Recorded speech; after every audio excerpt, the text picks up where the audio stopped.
Hello mga kapuso, ako nga pala si Vince Maricel and I'll be answering your questions. One thing na na-realize ko sa sarili ko nung nasa bahay ako ni Kuya is all feelings are equal.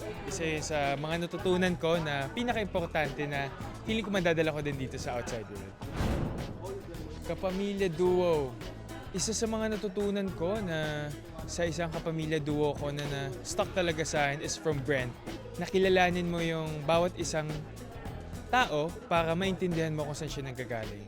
Siguro, isa din yun sa mga memorable kong natutunan sa kapamilya duo ko dahil si Brent, naging kaduo ko siya at alam ko, na-feel ko na parang nandun siya para sa akin. Kaya halos lahat ng kwentuhan namin na-stuck talaga sa akin at alam kong natutunan ko talaga at madami akong na-realize sa mga usapan namin.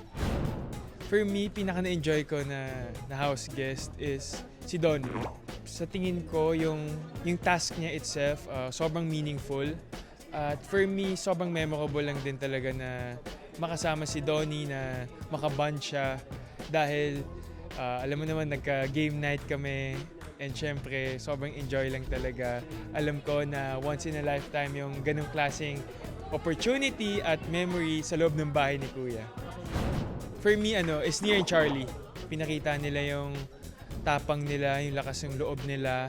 At para sa akin, sobrang lakas din ng advocacy nila sa buhay. Meron silang mga paniniwala na alam kong pinaglalaban nila at sa tingin ko madami silang may inspire na mga Pilipinong nanonood sa kanila.